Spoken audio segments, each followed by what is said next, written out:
Bonjour les frères et sœurs. Bonjour. Nous sommes tous bienvenus ce matin dans ce lieu. Amen. La grâce de Dieu envers nous, de pouvoir nous rassembler encore une fois et de pouvoir profiter de cette grâce de Dieu envers nous. Et aussi, nous voulons accueillir tous ceux qui sont en ligne, qui sont connectés, qui regardent ce programme. Et nous pensons que le Seigneur va aussi les visiter ce matin. Amen. Et que la grâce de Dieu va se manifester envers nous ce matin. Et je crois ce matin que nous avons dans notre cœur cette reconnaissance, mes frères et sœurs, d'être là, de pouvoir venir nous associer ensemble, de pouvoir venir louer notre Dieu ce matin, et pour tout ce qu'il a fait pour nous, non? Il a fait des merveilles pour nous, il nous a retirés de loin, il nous a délivrés, il nous a pardonnés. Et ce matin, c'est une bonne occasion pour nous de venir louer ce Dieu qui nous a choisis. Amen. Amen. Je vous invite ce matin, nous allons nous mettre debout. Allons le remercier ce matin, mes frères et sœurs. C'est un privilège, c'est une grâce. Et nous avons ça en Jésus, qui nous a choisis, qui nous a pardonnés. Et que ce matin, nous restons dans l'attente de notre cœur que Dieu va encore nous visiter. Dieu va encore toucher notre cœur, mes frères et sœurs. Ce n'est pas par hasard que nous sommes là. Moi, je suis dans l'attente dans mon cœur qu'un miracle se passe dans ma vie, dans nos vies, et que nous croyons dans sa parole ce matin. Est-ce que nous pouvons le remercier simplement ce matin pour tout ce qu'il a fait pour nous? Oui ou non? Vous êtes là?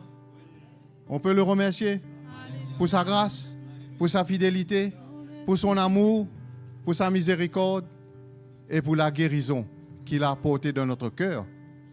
Alléluia. Nous te sommes reconnaissants ce matin, Seigneur. Nous voulons courber nos cœurs ce matin. Alléluia. Exprimer notre reconnaissance, Père, de nous avoir choisis, de nous avoir pardonnés, de nous avoir retirés de ce monde, Amen. de nous avoir lavés par le sang de Jésus. Merci pour ta grâce. Et que ce matin, nous sommes là pour te remercier, pour exprimer notre reconnaissance envers toi, Jésus, pour tout ce que tu as fait dans nos vies. Et nous voulons te bénir ce matin pour ce moment, parce que tu vas encore nous parler à travers la louange, l'adoration. Seigneur, nous voulons nous rapprocher de toi. Nous voulons te bénir ce matin.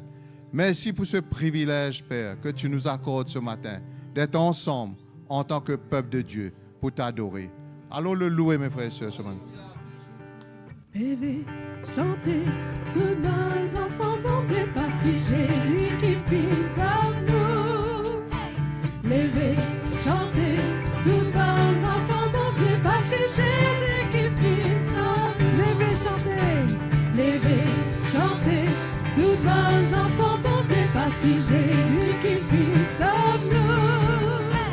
Levez, chantez, tous bons enfants, bon Dieu, parce que Jésus qui vit sauve nous. Tape dans la main, laisse-nous chanter pour Jésus. Tape dans la main, laisse-nous chanter pour Jésus. Tape dans la main, laisse-nous chanter pour Jésus, parce que Jésus qui vit sauve nous. Levez, chantez, tous bons enfants, bon Dieu, parce que Jésus qui vit sauve nous. Levez, chantez, tous bons enfants, bon Dieu, parce que Jésus qui vit sauve nous. Lève-nous la voix, laisse-nous chanter pour Jésus. Lève-nous la voix, laisse-nous chanter pour Jésus. Lève-nous la voix, laisse-nous chanter pour Jésus, parce que Jésus qui vit sauve nous. Levez, chantez, tous bons enfants, bon Dieu, parce que Jésus qui vit sauve nous. Levez, chantez, tous bons enfants, bon Dieu, parce que Jésus qui vit sauve nous. Tape-nous la main, laisse-nous chanter pour Jésus. Tape-nous la main, laisse-nous chanter pour Jésus. Tape-nous la main,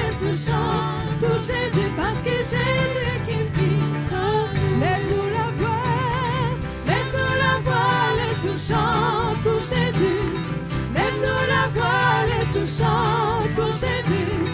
Lève-nous la voix, laisse-nous chanter pour Jésus, parce que Jésus qui vit sauve. Tape-nous la main, laisse-nous chanter pour Jésus. Tape-nous la main, laisse-nous chanter pour Jésus. Tape-nous la main, laisse-nous chanter pour Jésus, parce que Jésus qui vit sauve-nous. Parce que Jésus qui vit sauve-nous. Parce que Jésus qui vit sauve-nous. Alléluia. Alléluia. Alléluia. Alléluia. Alléluia. Je célébrerai. Alléluia. Alléluia. Alléluia. Alléluia. Alléluia. Alléluia. Alléluia. Je célébrerai. Alléluia. Alléluia. Alléluia. Ton grand amour. Ton amour est si grand, il ne change jamais. Ton amour me défend et je suis sauvée. Ton amour me relève quand je suis accablée. Ton amour se révèle et je suis délivrée. Alléluia. Alléluia. Alléluia. Je célébrerai. Alléluia. Alléluia. Alléluia. Ton grand amour. Ton amour me surprend par sa fidélité. Il survient au moment où je suis épousée.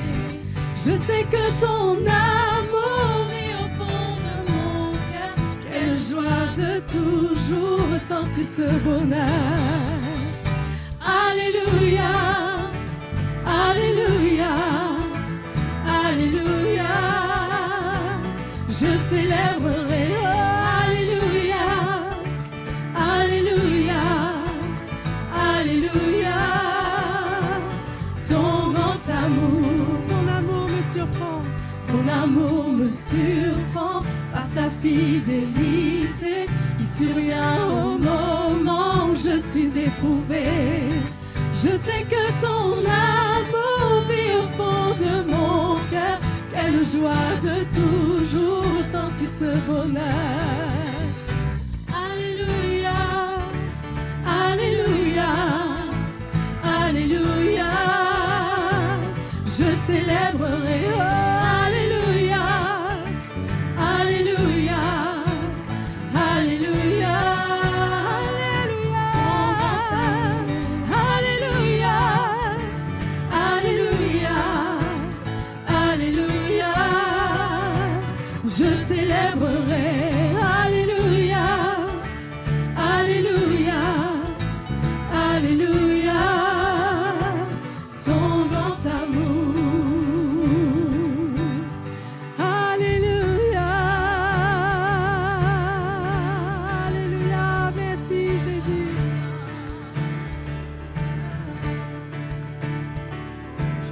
Je viens devant toi Seigneur. Aujourd'hui je ne désire qu'une seule chose, te dire merci. Alléluia. Te dire merci pour ce que tu m'as donné, pour tous les bienfaits que je ne vois pas. Te dire merci.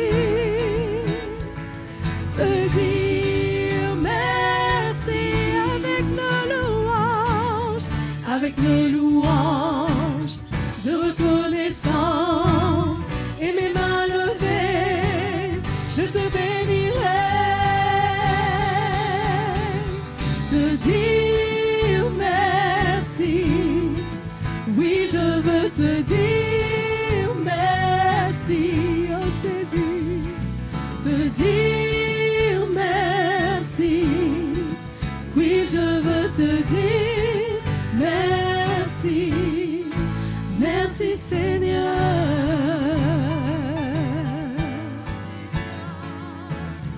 Je viens devant toi, Seigneur. Aujourd'hui, je ne désire qu'une seule chose, te dire merci. Te dire merci. Alléluia. Pour ce que tu fais en moi.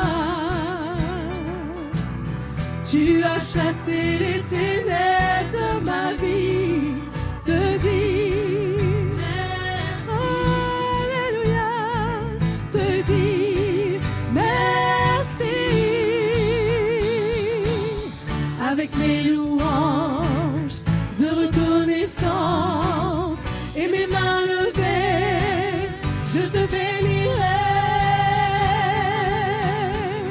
te dire merci.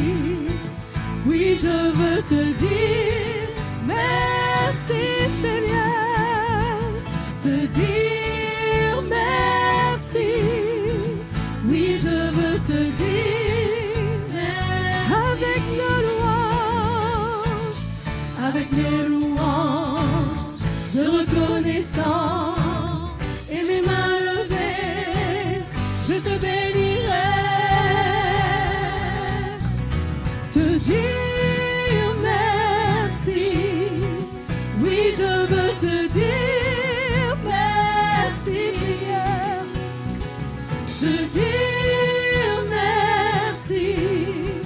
Oui, je veux te dire merci, Seigneur, te dire merci. Oui, je veux te dire merci, te dire merci. Oui, je veux te dire merci, merci, Seigneur, merci, Seigneur, merci, Seigneur, merci, Seigneur. Oh, alléluia, merci, Jésus. Merci pour ta grâce sur nos vies, Jésus. Tu es digne de nos louanges. Reçois notre reconnaissance, Jésus. Oh, alléluia.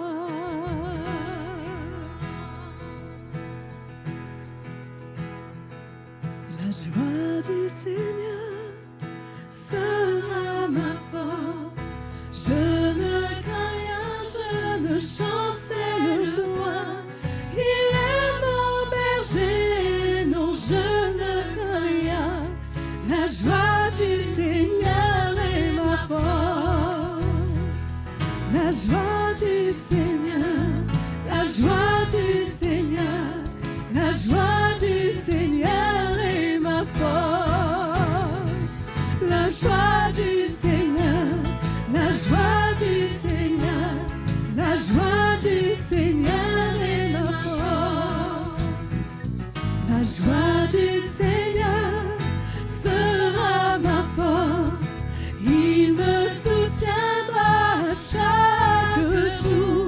Je suis entourée de grâce et d'amour. La joie du Seigneur, oui, elle est ma force. La joie du Seigneur, la joie du Seigneur, la joie du Seigneur est ma force. La joie du Seigneur, la joie du Seigneur, la joie du Seigneur est ma force. La joie du Seigneur me soutiendra, il me soutiendra chaque jour. Je suis entourée de grâce et d'amour. La joie du Seigneur est ma force. La joie du Seigneur, alléluia. Alléluia. Est ma force.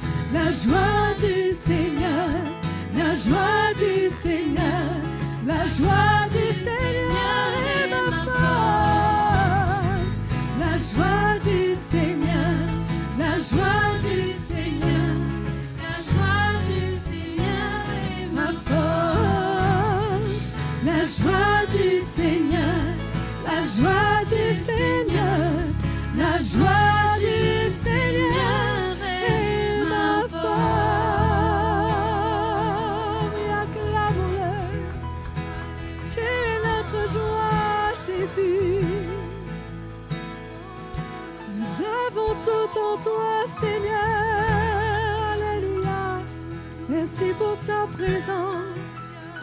Reviens, Jésus, au milieu de nous. Nous te rendons gloire, Jésus. Adorons-le, adorons Jésus. Lui seul est digne de nos louanges, alléluia. Tu es merveilleux, tu es glorieux. Sois béni, Seigneur. Alléluia.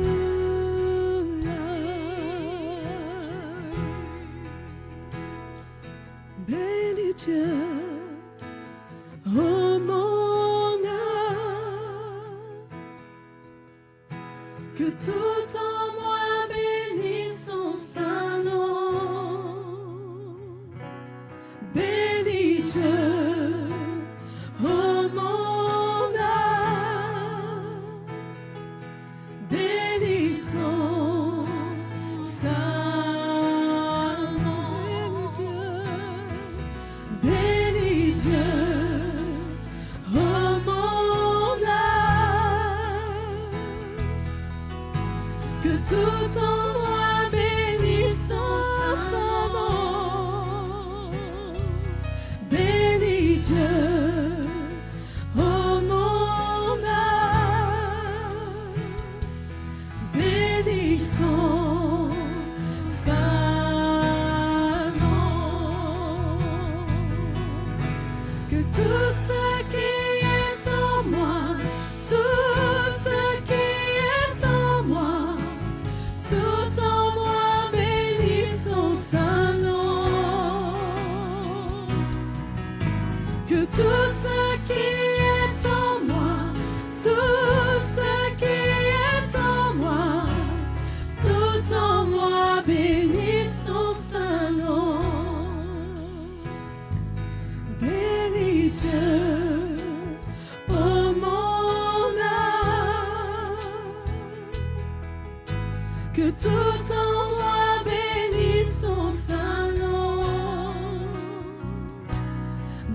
Toi, le roi des rois, Seigneur des seigneurs, tu règnes au-dessus de tout, Jésus. Tu es merveilleux. Alléluia, Alléluia. Parce qu'il vit, je n'ai rien à craindre. Mes lendemains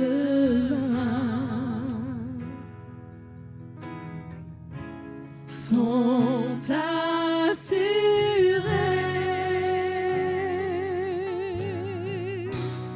entre ses mains. Il tient ma vie pour ce temps et l'éternité. Je sais qu'il vit. Alléluia. Parce qu'il vit, je n'ai rien à craindre. Je n'ai rien à craindre. Mes lendemains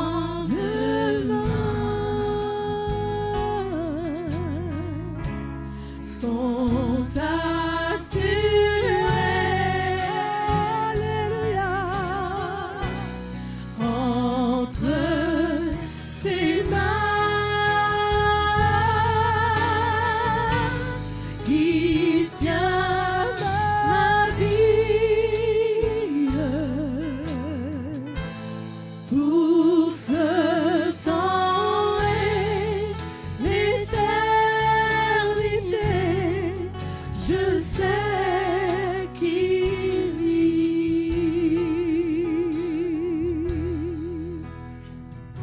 C'est toi qui règnes, c'est toi qui vis, c'est toi qui règnes dans mon cœur et à jamais.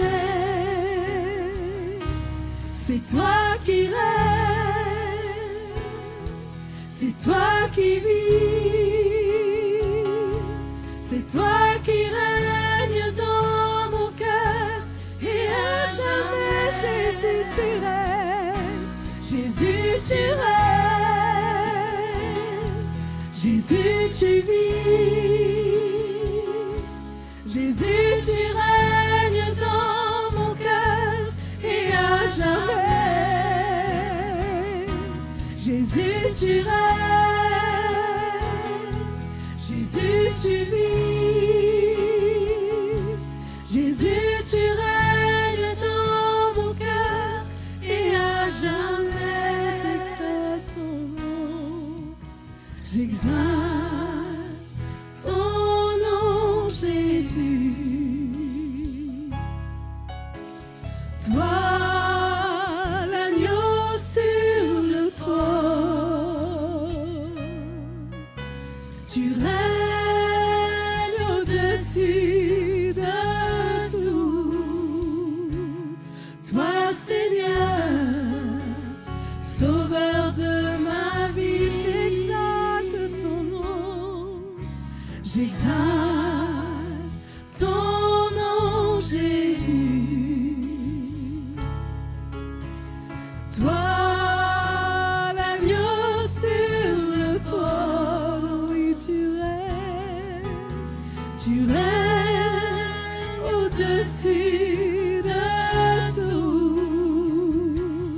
Toi, Seigneur, sauveur de ma vie, c'est toi qui règnes, c'est toi qui règnes, Jésus, c'est toi qui vis, c'est toi qui règnes dans mon cœur et à jamais. C'est toi qui règnes, C'est toi qui vis,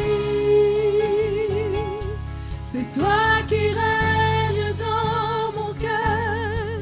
Chantons-le, Jésus, tu règnes, Jésus, tu règnes, Jésus, tu vis, oh, alléluia. Jésus, tu règnes dans mon cœur et à jamais. Jésus, tu règnes, Jésus, tu vis, Jésus, tu règnes dans mon cœur et à jamais, et à jamais. Alléluia, à jamais, et à jamais tu règnes, Jésus.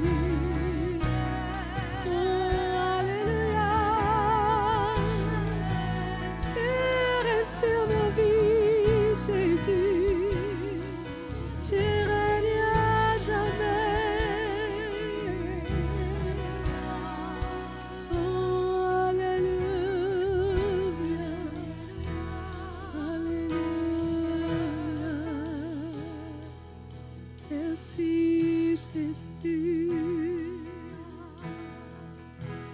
Je rends gloire à ton nom. Seigneur, gloire à ton nom. Seigneur, car ton nom est grand et digne de louange.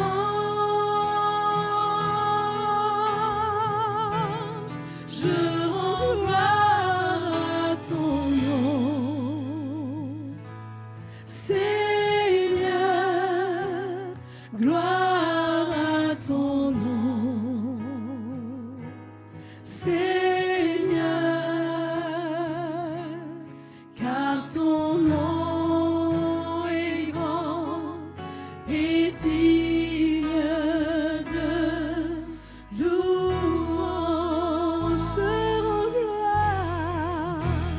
Je rends gloire à ton Seigneur. Seigneur, gloire à ton nom. Seigneur, alléluia, car ton nom est grand et digne de louange. Oui, je rends gloire. Je rends gloire. Oui, gloire à ton nom. Seigneur, gloire à ton nom. Seigneur,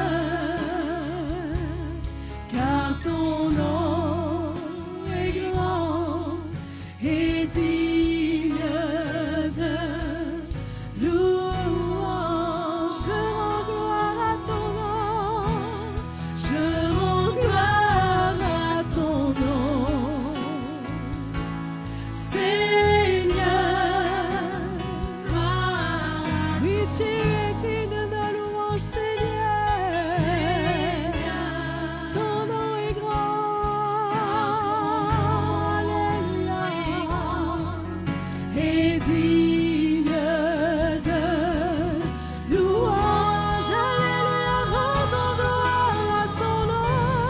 Je rends gloire à ton nom, Jésus. Seigneur, alléluia. Gloire à ton nom, Seigneur,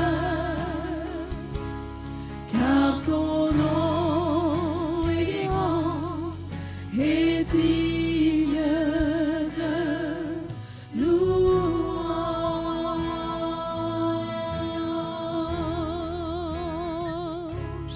Car ton nom est grand et digne de louange.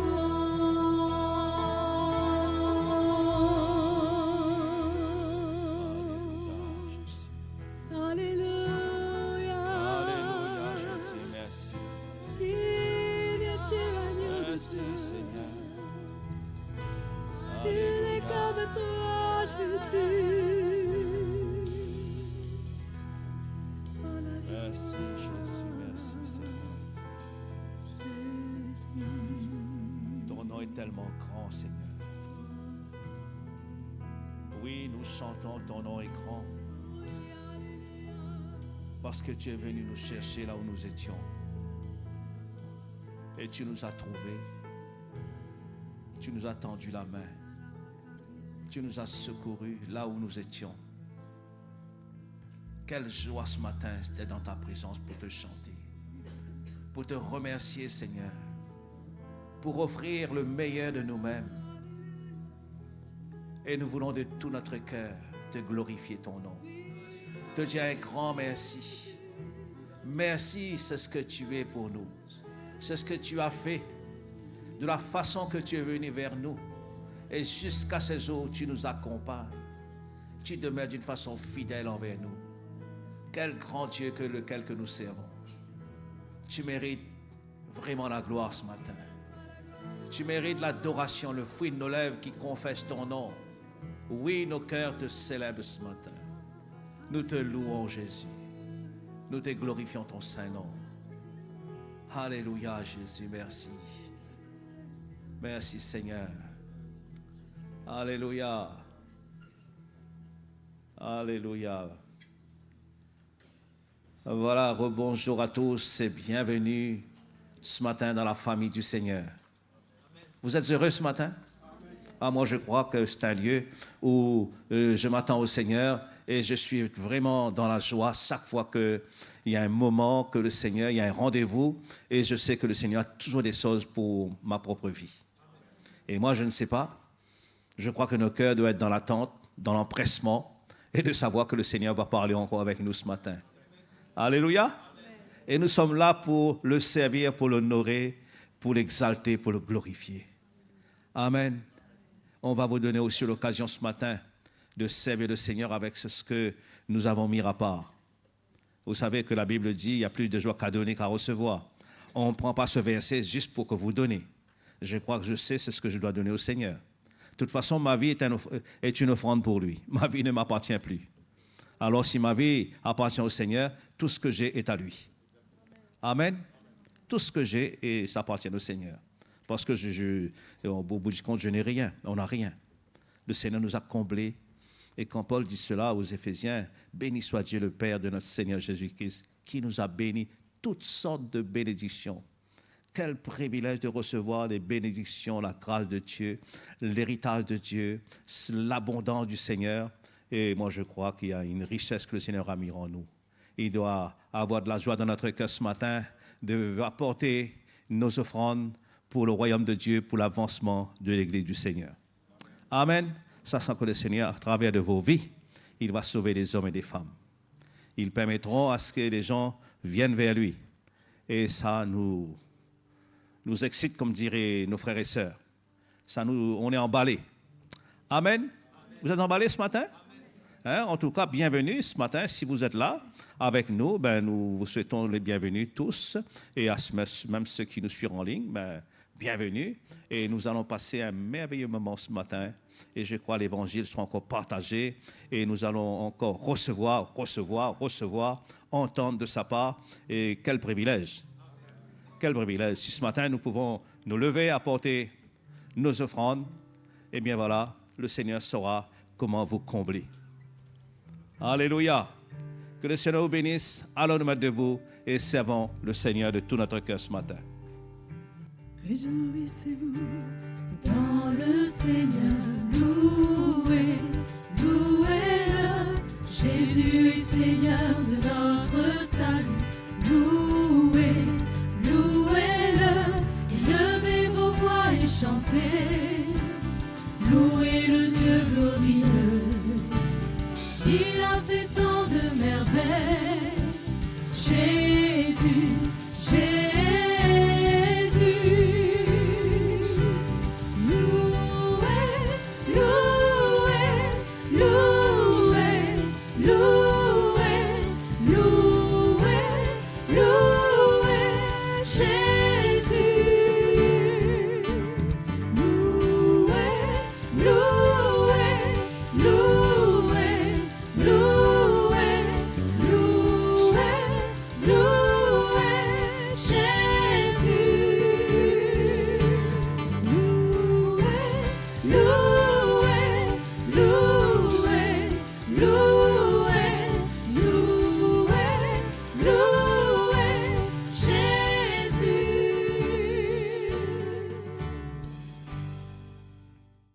vous, ça va?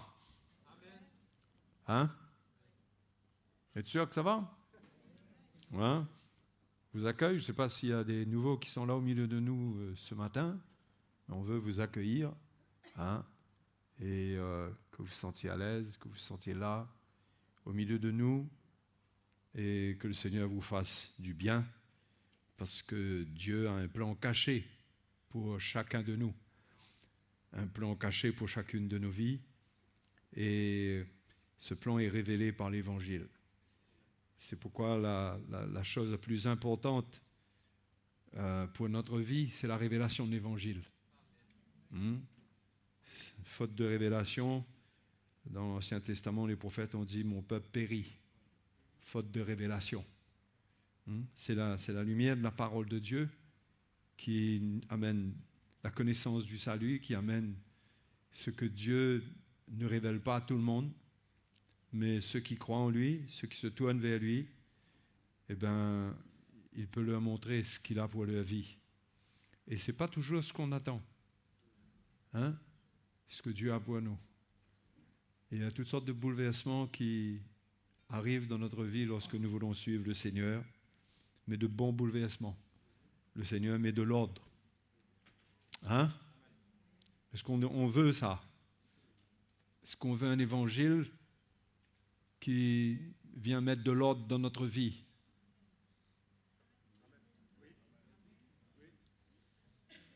Faut qu'un peu plus de gens que ça soient d'accord, quoi. Parce que sinon, hein?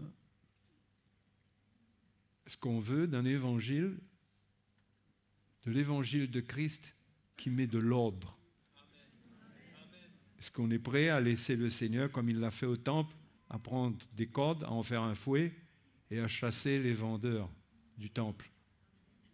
Hein? Tous les trafics qui peuvent exister dans notre vie. Tout ce que Dieu n'a pas invité. Hein? Qui est charnel. Donc, ce matin, j'aurais aimé vous encourager sur un point qui me paraît être important pour la fin des temps dans laquelle nous sommes et que Jésus relève, que Paul relève, et que à chaque fois que ce point est relevé et mentionné, c'est souvent dans le contexte de la fin des temps. Pas que, hein? Mais c'est quelque chose dont nous aurons vraiment besoin. Alors, par où on va commencer, mes frères et sœurs? Par où? Peut-être aller dans Colossiens,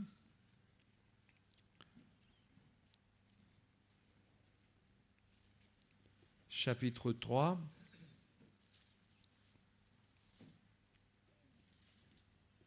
Verset 12. OK? OK. On y va? Laissez la caféine aller partout, dans toutes les zones du cerveau, là, pour être éveillé ce matin. Ainsi donc, comme des élus de Dieu saints et bien-aimés, revêtez-vous de sentiments de compassion, de bonté, d'humilité, de douceur, de patience.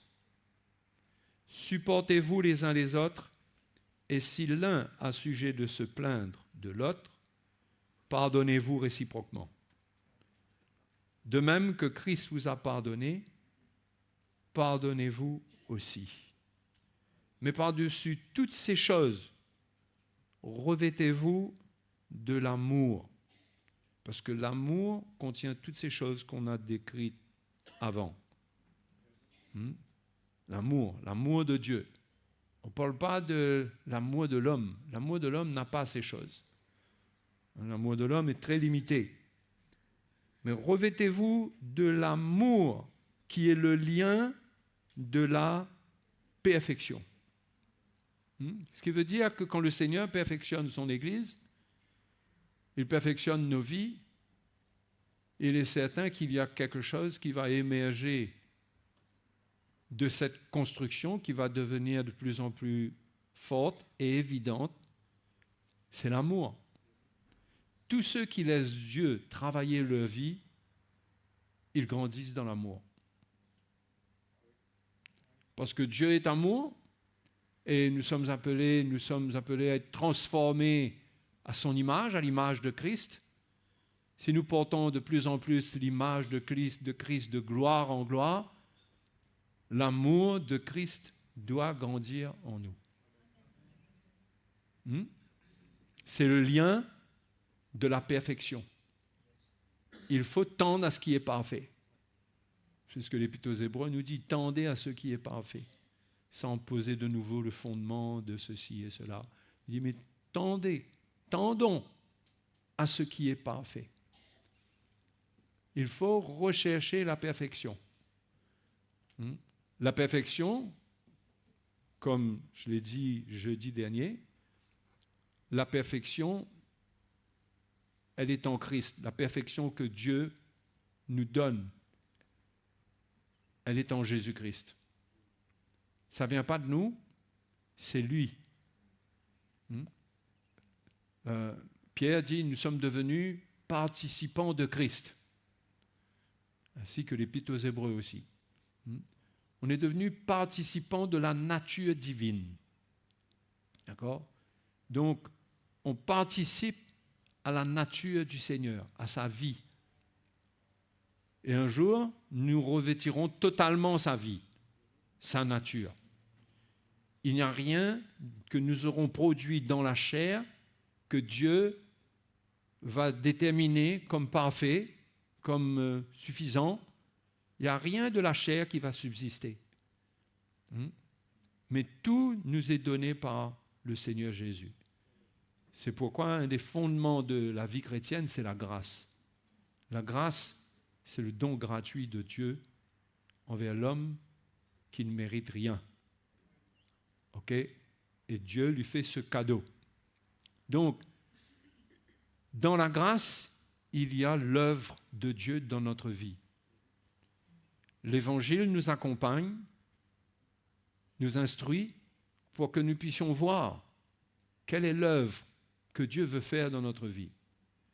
Que nous ne nous regardions pas comme des chrétiens qui sont arrivés. Ça, c'est de l'orgueil. Mais que nous ayons un cœur ouvert et qu'on puisse aspirer à l'œuvre de Dieu dans notre vie.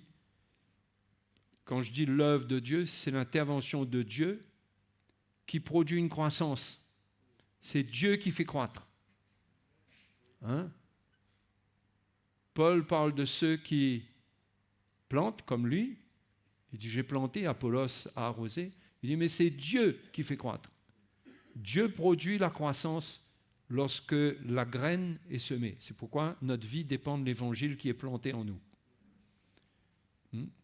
Si nous avons les semences, les véritables semences de Dieu, ça va grandir parce que Dieu va faire croître. Il y a ceux qui plantent, ceux qui arrosent. Les deux sont nécessaires et indispensables. Mais sans Dieu qui fait croître, rien ne se passera. Mais Dieu veut faire croître. Dieu veut donner de la croissance. L'Épître aux Éphésiens parle de cette croissance que Dieu donne dans l'Église, dans le corps de Christ. Et que chaque enfant de Dieu est appelé à bénéficier de la croissance du corps. Donc, il y a une maturité vers laquelle nous devons tendre. Le mot perfection signifie souvent maturité, parce que dans ce monde, nous ne serons pas dans la perfection totale, mais il y aura une maturité pour ne pas laisser le mal reprendre notre vie. Et nous devons chercher cette maturité pour être capables de résister au diable. Et que dans ces derniers temps, nous soyons le mieux équipés possible. Et nous en aurons besoin. Nous ne devons pas regarder à notre stade actuel de croissance comme suffisant. Les petites bénédictions que nous recevons, ce que nous ressentons du Seigneur, il y a des encouragements, il y a pas mal de choses, mais nous ne sommes pas arrivés au bout de la course. Il y a un chemin devant nous, il y a une maturité que le Seigneur veut produire. Et un des fruits de l'esprit dans la maturité, c'est l'amour. C'est l'amour. Et Paul met sur nous la responsabilité de nous revêtir de l'amour. Parce que Dieu fait croître, mais il nous demande aussi de participer en obéissant, en donnant notre vie. Quand on parle de l'amour, il s'agit du don de notre vie. Parce que Dieu a tant aimé qu'il a donné. L'amour marche avec le verbe donner. D'accord? Et l'amour qui ne donne pas, ce n'est pas l'amour. Je parle de nos vies, là. Hein? Je ne suis pas en train de parler d'argent, là, même si quelque part, c'est quand même inclus dedans. Parce que l'avarice, c'est contraire à la nature de Dieu. La générosité, c'est sa vie. Mais quand on donne notre vie, eh ben, c'est ça l'amour que nous sommes appelés à manifester. Hein? Et donc l'apôtre Paul dit que par-dessus tous les sentiments de compassion, de bonté, par-dessus toutes ces choses, revêtez-vous de l'amour. Et dans les derniers temps, nous aurons besoin de cet amour. Hein? Mais vraiment, l'amour de Christ en nous. Dans l'Épître aux Éphésiens, l'apôtre Paul prie en ce qui concerne cet amour. Et il nous donne une vision de ce que l'amour, de ce qu'est l'amour de Christ, comment ça doit nous animer, où est-ce que Dieu veut nous amener et peut nous amener. Donc Paul dit au verset 14, il prie à cause de cela, au chapitre 3, verset 14, « Je fléchis les genoux devant le Père, de qui toute famille dans les cieux et sur la terre tient son nom, afin qu'il vous donne, selon la richesse de sa gloire, d'être puissamment fortifié par son esprit dans l'homme intérieur, en sorte que Christ habite dans vos cœurs par la foi, étant enraciné et fondé dans l'amour. » Christ habite dans vos cœurs par la foi, étant enraciné et fondé dans l'amour. Donc, quand Jésus habite dans nos cœurs, quand il y a une croissance de Christ dans nos cœurs, nous nous enracinons et nous nous fondons dans l'amour. Et il dit que vous puissiez comprendre avec tous les saints quelle est la largeur, la longueur, la profondeur et la hauteur, et connaître l'amour de Christ, qui surpasse toute connaissance, en sorte que vous soyez remplis jusqu'à toute la plénitude de Dieu. Vous savez, on aurait tendance à vouloir être rempli de la connaissance elle-même. C'est-à-dire connaître la Bible, connaître la parole de Dieu. La connaître, être rempli de connaissances. Il n'y a pas de problème, mais le but, ce n'est pas la connaissance. Le but de connaître, c'est que l'amour de Dieu grandit dans notre cœur.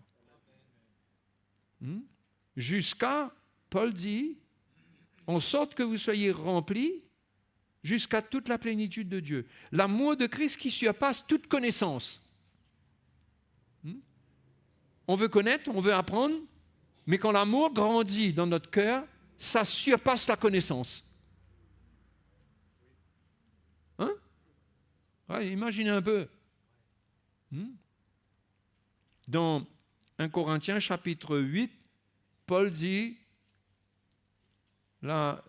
l'amour édifie, mais la connaissance enfle, ou la connaissance... Attendez, on va regarder. 2 Corinthiens 8.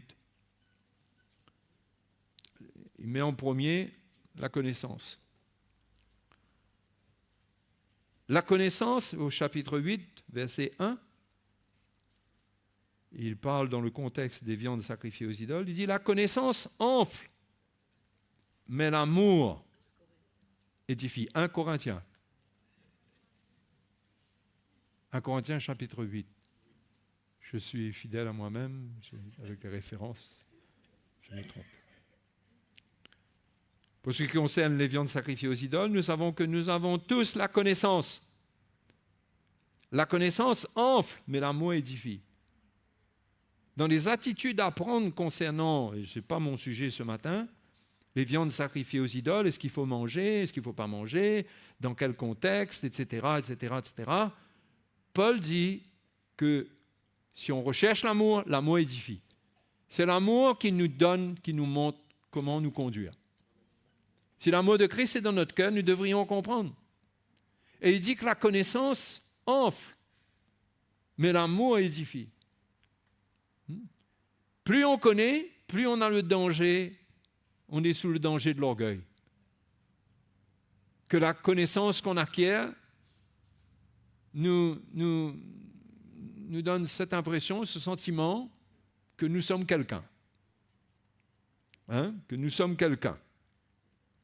Que nous connaissons, que nous comprenons. Et là, il y a beaucoup de choses qui viennent avec ça. Les comparaisons, le jugement, l'esprit de supériorité. Et ça n'édifie pas ce genre de connaissance. Mais l'amour édifie. Si quelqu'un, au verset 2, croit savoir quelque chose, il n'a pas encore connu comme il faut connaître.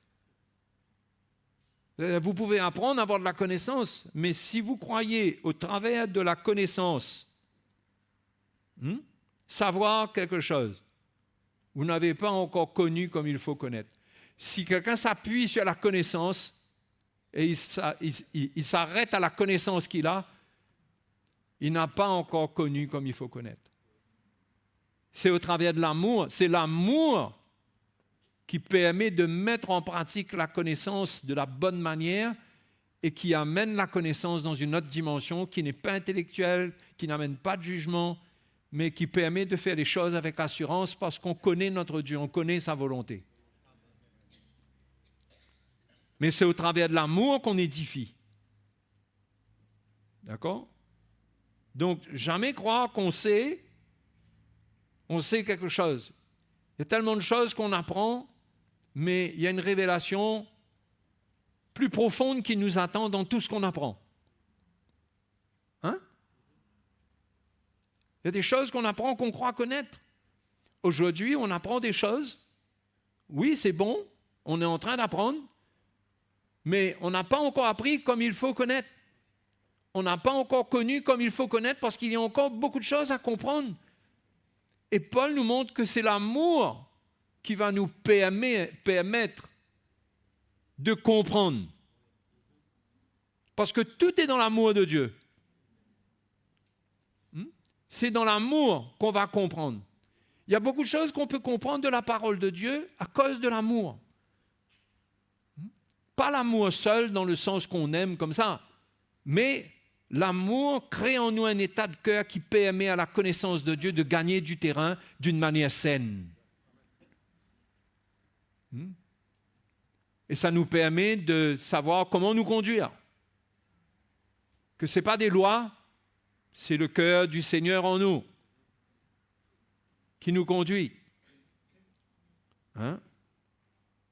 Donc, cet amour est important. Et concernant cet amour, au chapitre 3 et le verset 20, si on continue après avoir lu « rempli jusqu'à toute la plénitude de Dieu », bien sûr que c'est la plénitude de son amour. Verset 20 dit « Or, à celui qui peut faire, par la puissance qui agit en nous, infiniment au-delà de tout ce que nous demandons ou pensons. » À lui soit la gloire dans l'Église et en Jésus-Christ, dans toutes les générations, au siècle des siècles. Amen. À celui qui peut faire, par la puissance qui agit en nous, infiniment au-delà de tout ce que nous demandons ou pensons. Ça parle de ceux qui prient parce qu'ils tendent à la perfection qui est dans l'amour. Et Dieu peut faire au-delà de ce qu'on demande. Dieu peut nous faire surmonter, supporter, aimer au-delà de ce qu'on demande ou on pense. Au-delà de ce qu'on y peut imaginer. L'amour de Dieu ça produit des miracles dans notre vie. L'amour de Dieu, ça a le pouvoir de nous faire vivre des miracles dans notre cœur, dans nos relations, le lien de la perfection. Mais il faut que cet amour grandisse. Et Paul dit, oh, à celui qui peut faire par la puissance qui agit en nous. Ah, il faut que la puissance de Dieu œuvre en nous pour que nous puissions manifester cet amour-là. Donc, tout ce qu'on croit aujourd'hui insurmontable, incapable de vivre, incapable de supporter aujourd'hui, parce qu'on voit nos limites, eh bien, quand Dieu nous fortifie dans l'homme intérieur, c'est-à-dire que quand il œuvre en nous, il peut faire au-delà des limites que nous ressentons. Là où nous ressentons, nous, que l'amour s'arrête. L'amour est dans le doute et dans des réserves. Parce qu'on connaît trop l'autre. On connaît trop l'autre. Cet amour-là ôte les barrières. Il nous donne un état de cœur qui est extraordinaire. Qu'on trouve où? Dans 1 Corinthiens, chapitre 13. 1 Corinthiens, chapitre 13.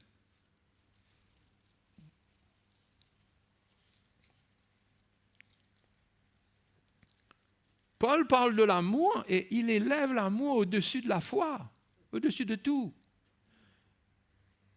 Verset 13, chapitre 13, verset 1. « Quand je parlerai les langues des hommes et des anges, si je n'ai pas l'amour, je suis un airain qui résonne ou une cymbale qui retentit. » Voyez?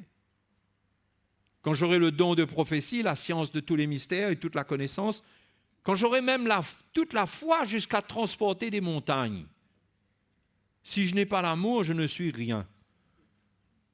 Vous savez, Paul n'est pas en train de tacler Jésus, là, parce que Jésus a parlé d'avoir la foi pour transporter les montagnes. Il n'est pas en train de dire ce que le Seigneur a dit, là, ça c'est rien. Mais il met les choses en ordre dans le plan du Seigneur. La foi peut transporter des montagnes. Mais sans l'amour, si j'ai cette foi-là, Paul dit, je ne suis rien. Et quand je distribuerai tous mes biens pour la nourriture des pauvres, quand je livrerai même mon corps pour être brûlé, si je n'ai pas l'amour, cela ne me sert à rien. Ça ne paraît pas, on dirait que c'est l'amour quand même. Il faut l'amour pour brûler son corps pour quelqu'un, etc. Mais pourtant, il dit que sans l'amour, cela ne me sert à rien. Il parle donc bien de l'amour de Dieu. Il y a des gens qui peuvent faire des actes, mais sans l'amour de Dieu. Et ça ne sert à rien. L'amour est patient, il est plein de bonté. L'amour n'est point envieux. L'amour ne se vante point, il ne s'enfle point d'orgueil. Regardez tous les fruits qui poussent avec l'amour. Il ne fait rien de malhonnête, il ne cherche point son intérêt, il ne s'irrite point, il ne soupçonne point le mal, il ne se réjouit point de l'injustice, mais il se réjouit de la vérité. Il excuse tout, il croit tout, il espère tout, il supporte tout.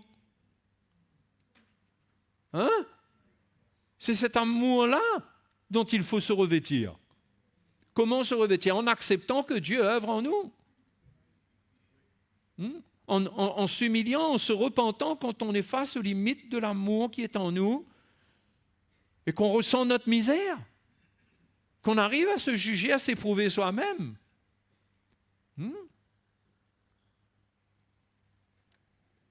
L'amour excuse tout, croit tout, espère tout, supporte tout. Et dans ces derniers temps-là, on a besoin de cet amour-là parce qu'il y a beaucoup de choses qui vont se passer. Il y a beaucoup de choses qui vont se passer.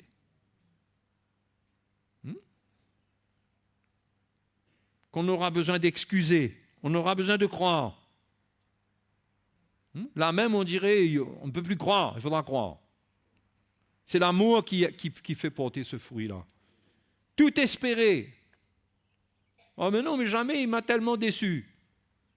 Pourtant, l'amour espère tout. Quand on est en but à nos limites, on a besoin de l'amour. Ce n'est pas avec notre propre force qu'on va y arriver. Il faut aspirer, Paul dit aux Corinthiens, aspirer à l'amour. Et Dieu ne nous condamne pas par rapport à nos manquements. Il ne nous condamne pas, il connaît nos manquements. Et il sait qu'à cause de ça, on va rater. On aura des jugements, on aura de la colère parfois, on aura des choses, des paroles, on aura des choses qu'on va dire. Mais il nous faut un esprit de repentance sentir notre misère, hein, parce qu'il ne nous condamne pas, mais il veut nous perfectionner. Et l'amour est le lien de la perfection. Et s'il n'y a pas une œuvre de Dieu pour établir cette perfection-là, nous serons fragiles entre nous. Nos relations seront fragiles. Nos relations de famille seront fragiles. Notre relation de couple, sans l'amour de Dieu entre nous, basée sur un coup de foot d'il y a 40 ans de ça. Mais, vous rigolez, ça ne va pas tenir la route.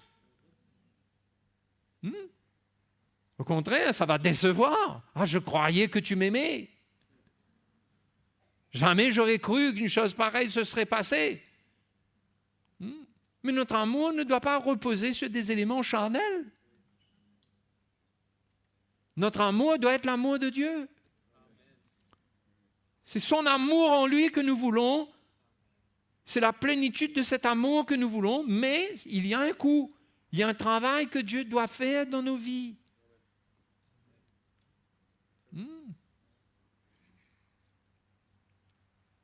Et on aura besoin, parce qu'on va être dans des temps difficiles. Si vous regardez dans Matthieu chapitre 24, là, les frères et sœurs, je ne vous parle pas de l'amour à l'eau de rose, là. Hein, je ne parle pas d'affinité entre nous, on s'aime basé sur des affinités, je l'aime bien parce que lui, il est comme ci, il me comprend, on s'entend bien. Ce n'est pas de ça qu'il s'agit. L'amour de Christ, c'est l'amour de Christ, c'est l'amour qui fait qu'il est fidèle, il ne nous abandonne pas. Lui-même, il croit à tout, il supporte tout, il excuse tout. C'est cet amour-là qui doit nous animer.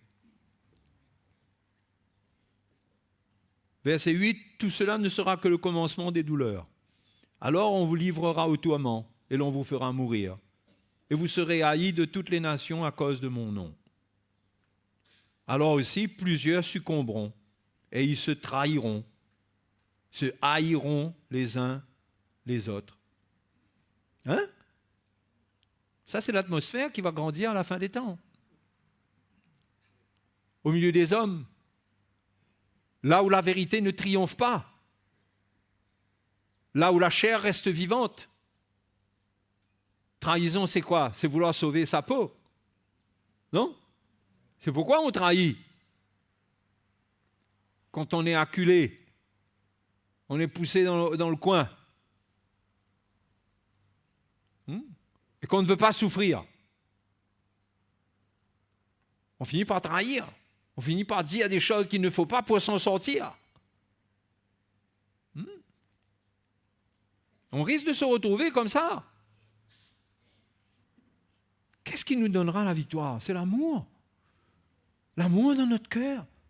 L'amour nous fera accepter ce qui doit nous arriver à cause de la vérité.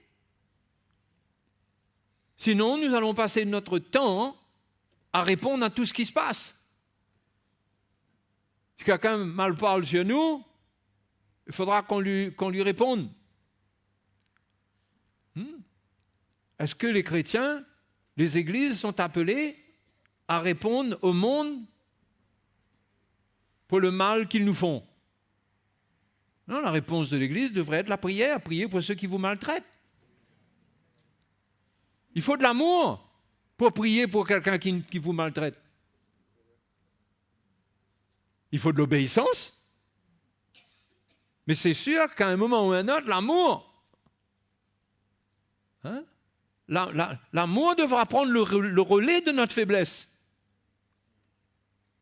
Parce que sans cet amour-là, on on roule dans le rouge. On sait qu'on va tomber en panne. Il faut cet amour-là. Et le Seigneur veut nous équiper. Et il dit de nous revêtir de cet amour.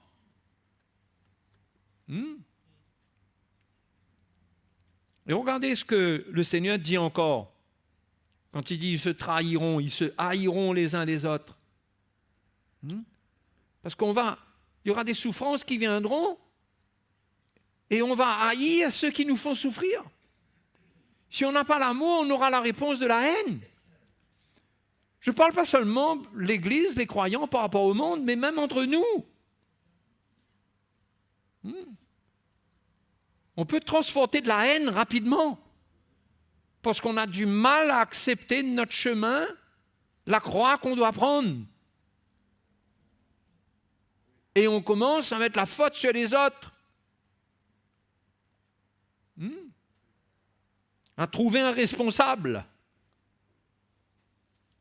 L'amour ne fait pas ça, l'amour excuse tout. L'amour tourne la page. Mais s'il n'y a pas l'amour, on va vouloir écrire même sur les pages.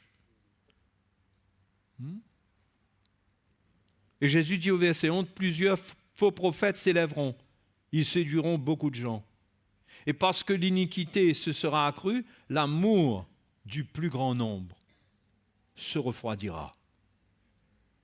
Vous voyez ce qui va se passer? Avec l'iniquité, avec les enseignements, les faux enseignements, qui n'enseignent pas la justice, qui n'enseignent pas l'amour, qui n'enseignent pas la croix qu'on doit prendre, l'iniquité va s'accroître. Parce que beaucoup de gens seront séduits. Et qu'est-ce qui va se passer? L'amour du plus grand nombre se refroidira. Parce que l'amour ne reste pas bouillant dans l'iniquité. L'iniquité donne les possibilités pour l'homme de s'en sortir, même si c'est au détriment des autres. Au fait, au final, on n'en a rien à faire. Chacun doit se débrouiller. Chacun pour soi, Dieu pour tous.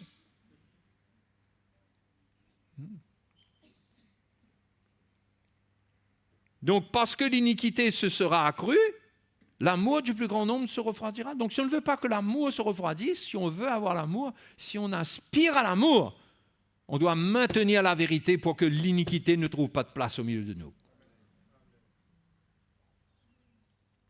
Mais celui qui persévérera jusqu'à la fin,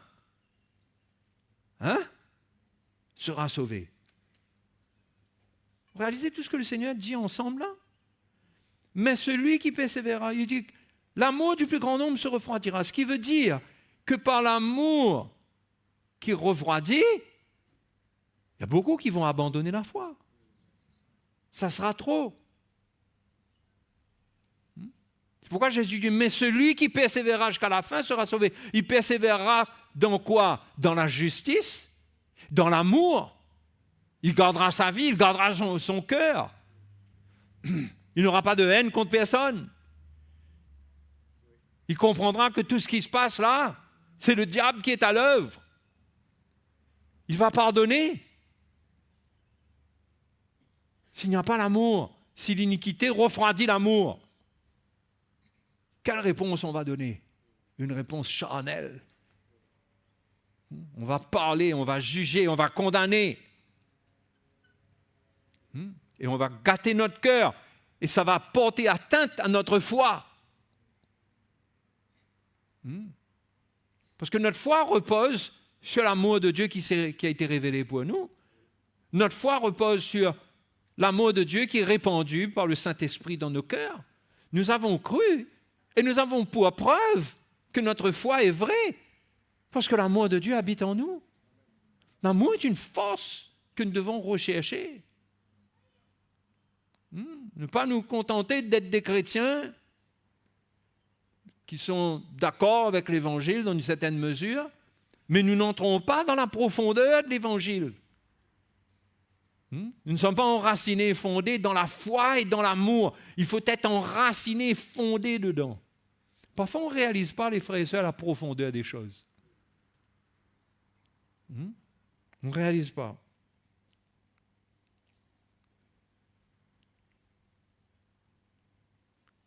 Quand Paul dit dans Colossiens chapitre 3, verset 13 qu'on a lu tout à l'heure, « Supportez-vous les uns les autres, et si l'un a sujet de se plaindre, pardonnez-vous réciproquement. De même que Christ vous a pardonné, pardonnez-vous aussi. » Quelle profondeur il y a là-dedans. On ne réalise pas. On croit que le pardon, quelqu'un demande pardon et vous dites, ok, je te pardonne. Le pardon de Christ, c'est pas ça. Si on n'est pas enraciné dans l'amour, on relâche une espèce de pardon qui sera très fragile et qui sera peut-être remis en question dans les heures qui suivent au pardon qu'on a relâché. Parce qu'on va encore apprendre quelque chose qui va nous rappeler, qui va nous faire remettre en question notre pardon. Mais le pardon de Christ, mes frères et sœurs, le pardon de Dieu envers nous, c'est le pardon que nous sommes appelés à porter les uns envers les autres. C'est un pardon qui met de côté l'offense, qui n'impute pas l'offense. C'est un pardon qui est pur, qui est profond, qui est puissant. Quand le Seigneur nous pardonne, il oublie nos offenses, il efface nos transgressions. Il efface. Extraordinaire. Il nous innocente. Quand Dieu vous pardonne, vous devenez innocent. Et tout le monde pourra donner les preuves que ce que vous avez dit et ce que vous avez fait. Mais le pardon de Dieu fait que vous êtes innocent de tout ce que vous avez fait.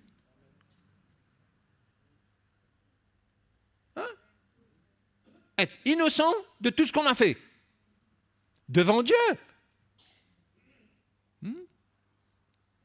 Arriver à oublier, être innocent. Et ça va plus loin encore que ça. Quand Dieu nous pardonne, il nous justifie, il nous donne sa justice. Non seulement il nous innocente, mais il nous donne sa justice à lui. Qui peut aller se battre contre la justice de Dieu? C'est sa justice qui est manifestée. Nous devenons, Paul dit, la justice de Dieu en Jésus-Christ.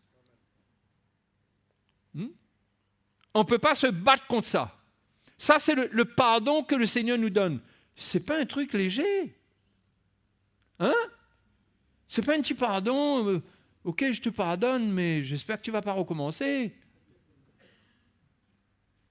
On espère tous que celui à qui on pardonne ne va pas recommencer. Mais il ne faut surtout pas baser notre pardon là-dessus. Ça, c'est déjà acheter du bois dans lequel il y a des mythes. Construit avec des bois remplis de mythes. Caria. Le pardon doit être pur, doit être absolu, doit être définitif. Comme cela est de la part du Seigneur. On doit finir. Donc, quand quelqu'un devient la justice de Dieu, maintenant, je le regarde comme juste. Maintenant, moi-même, j'ai un regard nouveau sur lui. Il a été pardonné. Mais si vous n'avez pas l'amour, c'est pourquoi Paul dit après cela, revêtez-vous de l'amour qui est le lien de la perfection. Parce que l'amour de Christ permet un pardon qui nous amène dans cette dimension-là. Ce n'est pas un pardon léger.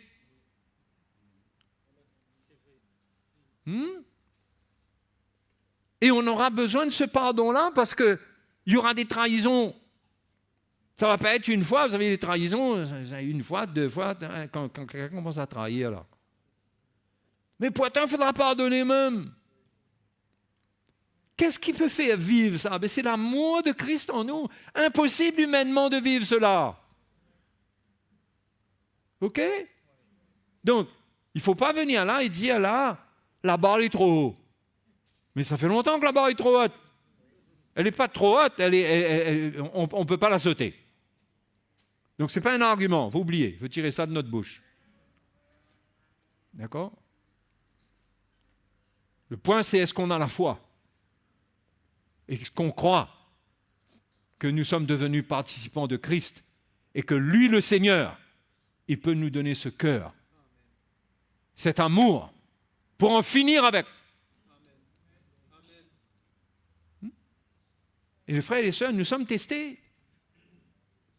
Quand nous croyons que nous avons tout pardonné, nous croisons quelqu'un, nous pouvons croiser quelqu'un, et la manière dont on se tient, la manière qu'on parle, ça révèle que notre pardon est très léger. Ça expose encore quelque chose. Et comment l'amour de Dieu doit s'enraciner dans nos cœurs? Le chrétien doit chercher ça. Quand vous jugez trop vite, c'est quoi ça? C'est le manque d'amour, c'est parce que tu ne crois pas. Pourquoi quelqu'un juge quelqu'un d'autre? C'est le manque d'amour. Même si on donne les bonnes raisons, on a l'impression qu'on a fait une bonne analyse et tout, ouais, mais c'est comme ça, et on juge. C'est le manque d'amour qui amène à juger. Mais oui, non, mais je vous dis à vous comme à moi, je suis comme vous, je ne suis pas dans la perfection. Mais il faut prendre conscience qu'il y a un chemin que nous avons besoin de continuer, de croissance vers la maturité, pour que cet amour-là gagne nos cœurs. Pour que demain, s'il y a de la persécution contre nous, on arrive à se réunir ici et à prier pour ceux qui nous persécutent, ceux qui nous maltraitent. Que s'il y a un article qui sort comme ça sur nous, on n'a pas un article comme ça après. Mais si on a un article, c'est le pardon, c'est l'amour. C'est la grâce. Vous comprenez? C'est ça qui devrait nous animer. Et dans notre vie de tous les jours, c'est là qu'on est vaincu souvent. On peut être vaincu dans les situations à cause du manque d'amour, ce qui arrive entre nous. Et on peut se dire, je suis déçu parce que je pensais qu'il y avait l'amour. Mais tu es déçu de toi-même. Parce que le premier qui n'a pas l'amour, c'est toi-même quand tu parles comme ça. Parce que l'amour pardonne, l'amour excuse tout. Pourquoi tu n'arrives pas à pardonner les problèmes, les offenses et pourquoi tu n'arrives pas à pardonner? Et tu reproches que ce que tu ressens, c'est que ça manque d'amour. Mais le premier à manquer d'amour, c'est toi-même. Vous comprenez? Moi, je vous dis, avec l'évangile, là, on ne va pas sortir comme ça, avec nos petites excuses, nos petits prétextes, nos petits raisonnements, qu'on dirait que nous, là, oui, on a quelque chose à dire, on peut dire quelque chose. Parce que nous, là, on est sortis du lot. Mais mon frère, on est tous faits de la même pâte.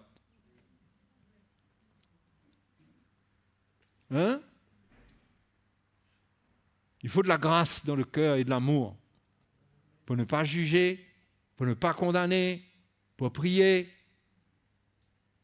Non? Et qu'on vive avec cet amour-là. Sinon, nos yeux vont être charnels, nos yeux vont voir ce qu'il ne faut pas voir. Nos yeux vont voir ce qu'il ne faut pas voir. Notre mémoire va retenir ce qu'il faut effacer.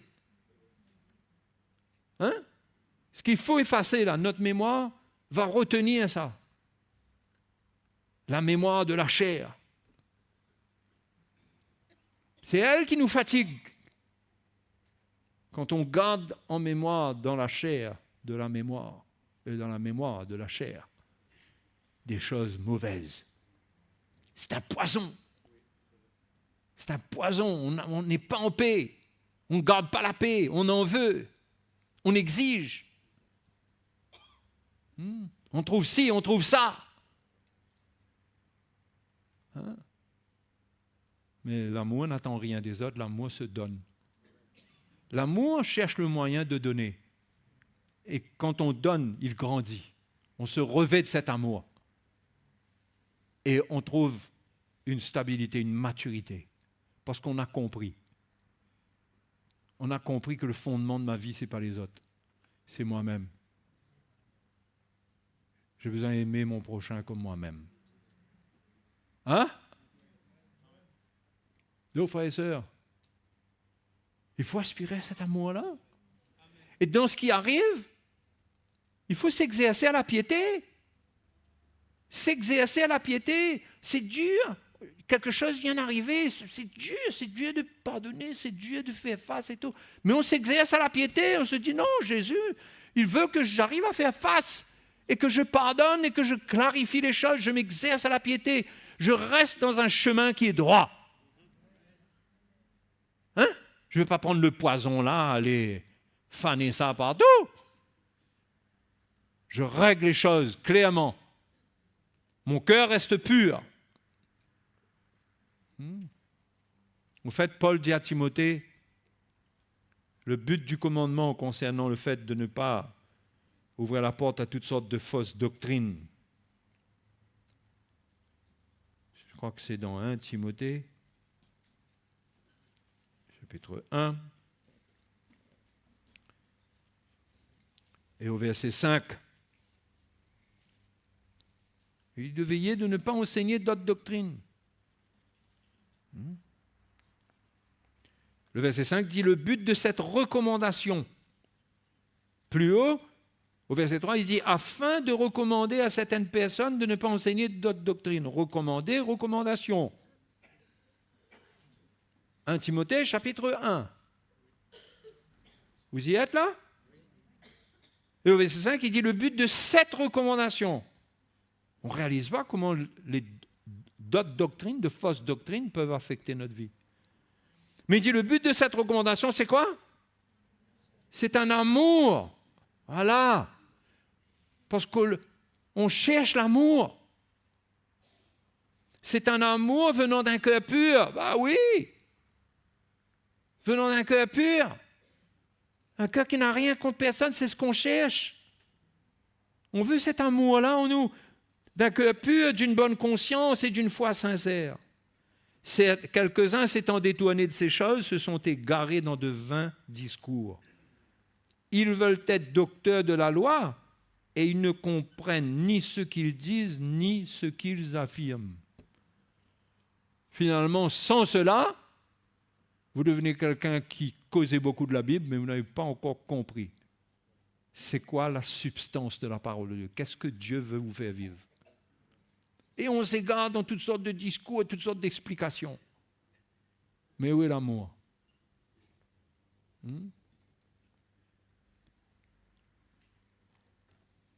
C'est pourquoi, dans ces derniers temps difficiles, où il y aura des tentations, il y aura des pièges de l'ennemi, même dans nos maisons, dans nos foyers, si on ne veille pas, les tentations pour se diviser, pour divorcer, pour se séparer. Ça va venir au travers de certaines circonstances, on ne va pas s'entendre à propos de ceci, de cela, des enfants, de l'héritage, enfin je ne sais pas moi. On ne va pas s'entendre et ça va créer des animosités. On va être en lutte avec l'autre et notre cœur ne restera pas pur. Et l'ennemi va travailler dans ce terrain d'un cœur qui n'est pas pur. Et l'iniquité qui est dans le monde va venir nous visiter, nous prendre. Et on va commencer à aborder une phase d'apostasie, où on s'éloigne de la foi. Ensuite, c'est normal que ça vienne comme ça, parce que ceux qui se tiennent dans la vérité, ils vont me parler dans la vérité. Mais je ne vais pas les aimer, donc je vais de moins en moins aimer l'Église, qui est le centre de la vérité. Donc je vais finir par quitter l'Église. Vous comprenez comment ça marche? Parce qu'à la base, je n'accepte pas l'œuvre de Dieu dans ma vie. Et je manque d'amour. Et je ne recherche pas l'amour. Je veux de la connaissance, mais je ne recherche pas l'amour. Il faut rechercher l'amour. Exerce-toi à la piété. Entraîne-toi. Il y a des choses qui arrivent. il y a des pensées qui viennent. Il y a une tentation à prendre une position par rapport au fait qu'on est un petit peu blessé, mais on lutte contre ça. On cherche le Seigneur. On garde un cœur pur. On pardonne. On demande au Seigneur sa grâce. On est participant de Christ. On ne se laisse pas vaincre par le mal, mais on surmonte le mal en faisant ce qui est bien. Romains chapitre 12, à la fin du verset, vers le verset 28 ou je ne sais pas trop quoi. S'il y a le verset 28, c'est à la fin du chapitre 12, vous trouverez cela. On surmonte le mal. On ne se laisse pas vaincre. On ne se laisse pas aller à parler, à dire, à commenter. Mais on s'examine pour savoir si on est dans la foi et si on est dans l'amour. Qu'est-ce qui nous anime? Est-ce qu'on a perdu l'Évangile? Christ ne vit pas en nous. Et c'est comme ça qu'on tient ferme, on résiste au diable. Et on cherche le Seigneur pour que son amour grandisse dans nos cœurs, parce qu'on a besoin de cet amour. On a besoin de cette force qui est en lui. Et il sait que ça nous manque. Il sait, il veut nous équiper. Amen. Donc, n'attendez pas les épreuves insurmontables pour vous équiper. Exercez-vous dès maintenant. N'attendez pas le grand raid pour mettre vos baskets. N'attendez pas. Exercez-vous. Exercez-vous avec les difficultés présentes, avec tout ce qui arrive, avec votre voisin qui vous fait la tête, avec les situations, votre collègue, ceci, cela, les frères et les sœurs. Exercez-vous à la piété pour que votre cœur soit remué, reste tendre, meuble. Et que l'amour sort dedans. Le but du commandement, c'est un amour venant d'un cœur pur. L'amour doit parler. Sinon, qu'est-ce qu'il va parler? Des malédictions, des paroles de jugement, des paroles d'imprécation. On va dire à notre prochain ces 4 vérités. Quelles 4 vérités? Ces 4 mensonges, oui. Quelle vérité? Que chacun de vous parle selon la vérité. Oui, on parle selon la vérité, dans l'amour. Paul dit dans Éphésiens 4 que l'Église s'édifie dans l'amour en professant la vérité dans l'amour. Dans l'amour, pas dans l'agacement, pas parce qu'on juge, pas parce qu'on croit que parce qu'on est en train de parler, on est meilleur que l'autre. Personne n'est meilleur. Mais recherchons l'amour. Et une bonne manière aussi, je termine, pour se revêtir de l'amour, c'est servir.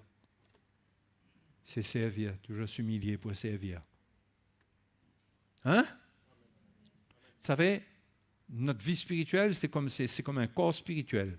Je dis bien, c'est comme. D'accord? Il y a des membres. Un corps, ça a des membres. Ça doit travailler. Ça doit grandir. Donc, les membres de ma vie spirituelle doivent travailler. Ma main doit se tendre vers les autres. Je dois être en exercice. Mais si j'attends tout, je suis là. Mais j'aurai des petits bras comme ça. Il faut développer, il faut servir. Et pendant qu'on a de la force de donner les membres de notre corps, faisons-le. Parce que je peux vous dire qu'il y a un moment où on est quand même un peu fatigué, on est un peu limité. Mais malgré tout, je vais vous dire quelque chose. Si vous êtes une personne âgée, vous avez encore de l'énergie, vous avez une grande grâce. Servez le Seigneur. Servez-le. Et tous doivent servir le Seigneur d'une manière ou d'une autre. OK? On peut arrêter là et prier.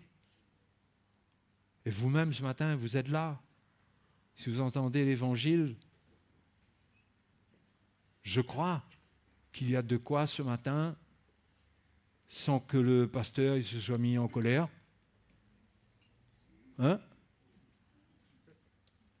Il y a de quoi être réprimandé. On doit ressentir une réprimande du Seigneur dans sa grâce, son amour. Qu'est-ce que je fais de ma vie? J'observe, je suis spectateur. Automatiquement, je deviens un juge. Vous savez, ceux qui sont sur le terrain, là, ils n'ont pas le temps de juger. Hein? Mais quand vous entendez les fans, là, on dirait qu'ils savent mieux que l'arbitre et mieux que les joueurs. Hein? Quand on regarde, on a l'impression de connaître mieux que les autres. Quand on vient souffrir avec, là, on se dit, ben, je ne savais pas que c'était comme ça. Ah ben mon ami, chapeau. Hein? Je crois que c'était facile, mais ce n'est pas facile. Et là, quand tu viens à l'entraînement, tu vois, ils travaillent 5, 6 heures, 7 heures.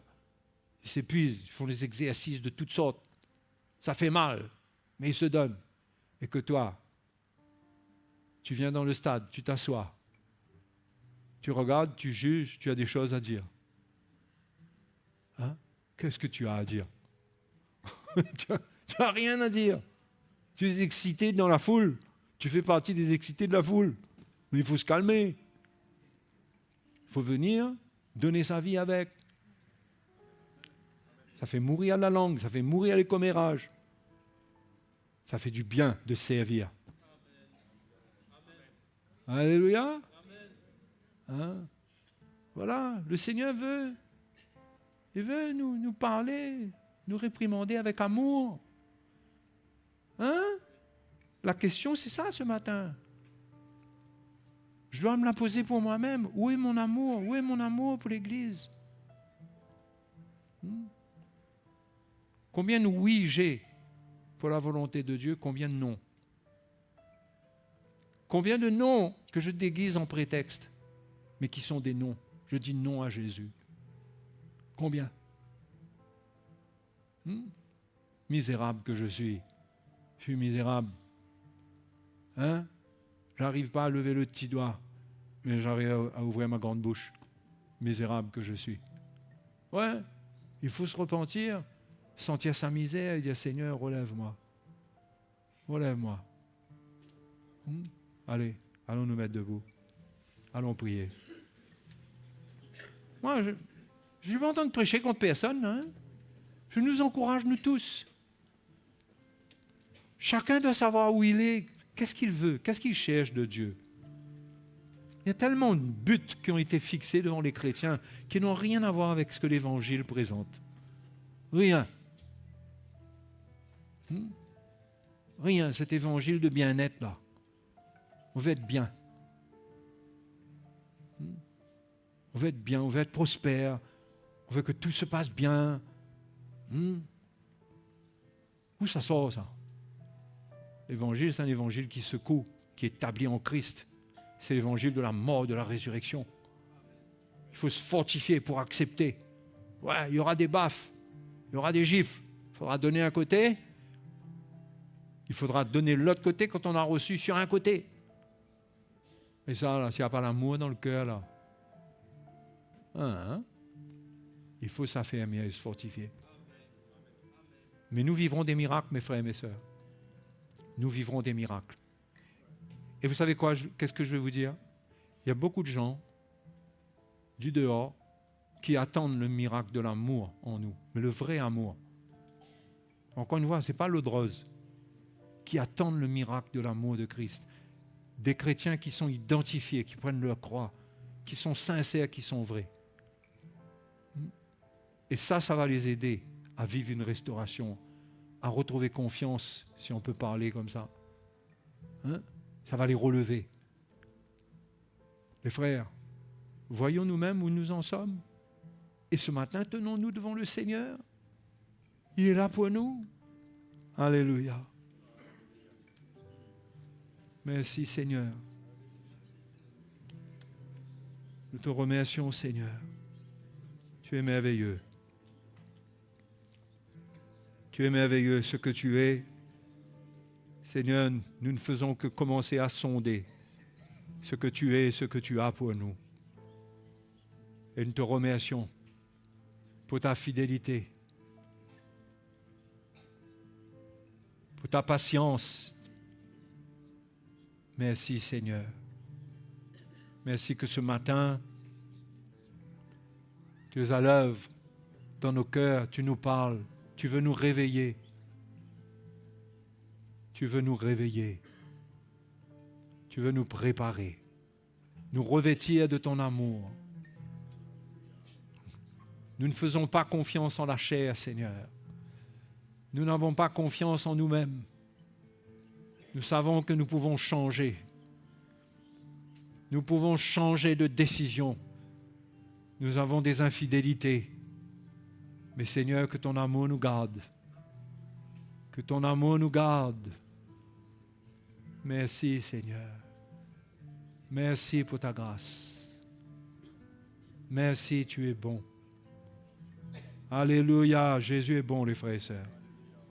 Il est bon, il ne nous condamne pas.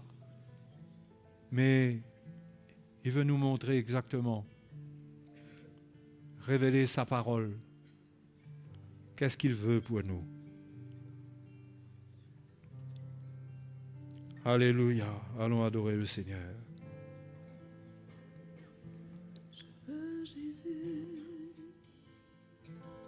Ressembler, parler comme toi, aimer comme toi, prendre ma croix et m'humilier, pardonner comme tu l'as fait, Jésus. Je veux Jésus te ressembler, parler comme toi, aimer comme toi, prendre ma croix et m'humilier, pardonner comme tu l'as fait. Chantons ensemble, Alléluia, célébrons notre Seigneur, il est vivant, ressuscité, il revient bientôt nous chercher. Je veux Jésus te ressembler, parler comme toi, aimer comme toi, prendre ma croix et m'humilier, pardonner comme tu l'as fait.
Merci Seigneur.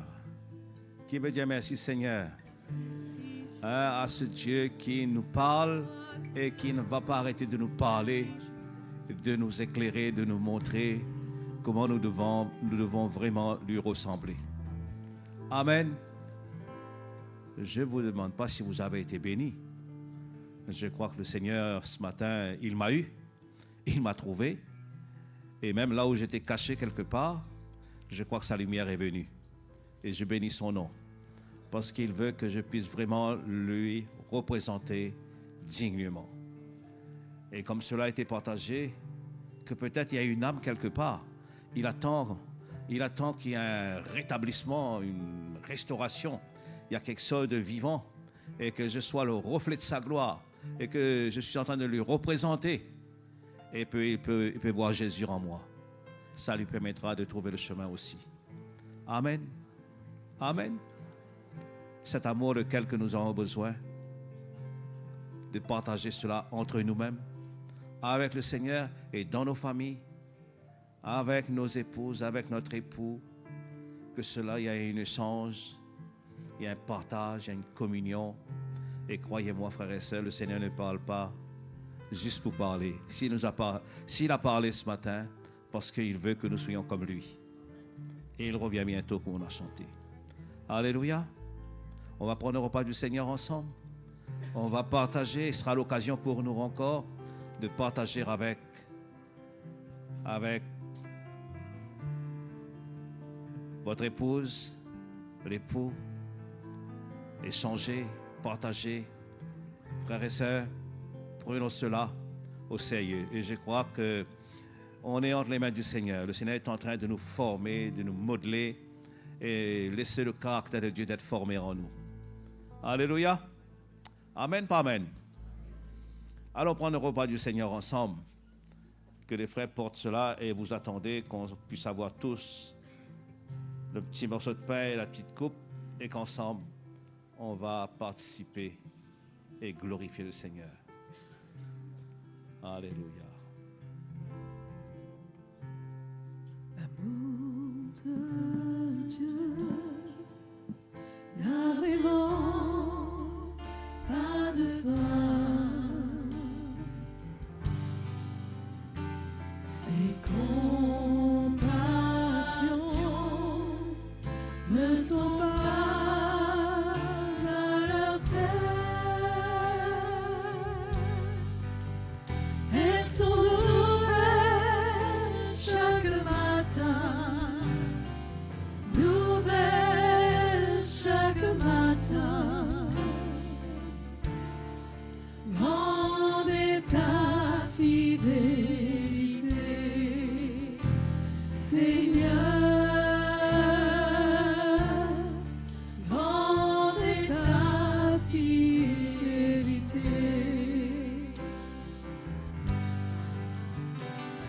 L'amour de Dieu n'a vraiment pas de fin.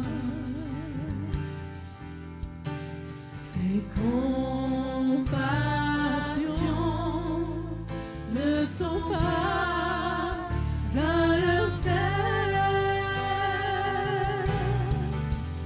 Elles sont nouvelles chaque matin, nouvelles chaque matin. Grande est ta fidélité, Seigneur. Grande est ta fidélité. Elles sont nouvelles. Elles sont nouvelles chaque matin, nouvelles chaque matin. Grande est ta fidélité, Seigneur. Grande est ta fidélité. Alléluia. Merci Seigneur. Merci l'occasion pour nous ce matin de participer à ce rendez-vous à ta table, Seigneur. C'est vrai, nous voulons vous prendre ce saint repas et nous voulons discerner, Seigneur, quelle est ta volonté pour nos vies. Nous voulons que notre vie soit conforme à la tienne.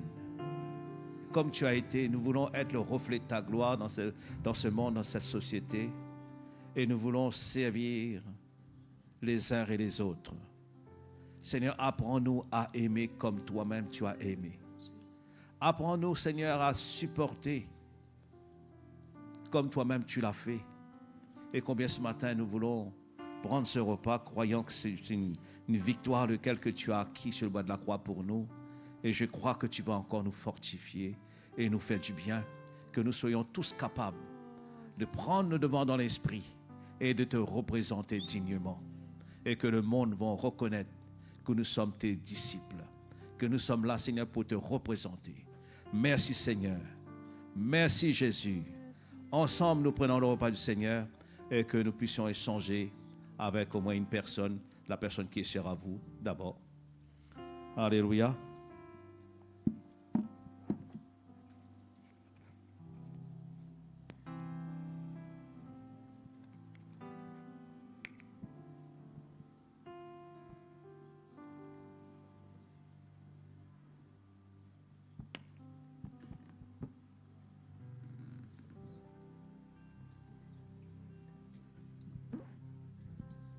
Alléluia. Bien voilà, mes frères et sœurs, notre réunion touche à sa fin. Si vous avez besoin de nous, nous sommes là à votre disposition. Et comme on dit souvent, si vous ne connaissez pas le Seigneur, n'hésitez pas. On aurait aimé aussi prier avec vous si c'est votre cas. Vous voulez donner votre vie au Seigneur Jésus.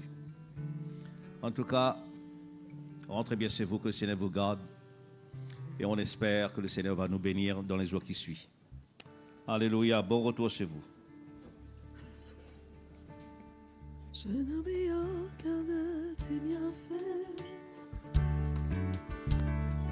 À chaque fois j'y pense, mon cœur est rempli de paroles pour te louer. De paroles pour te louer.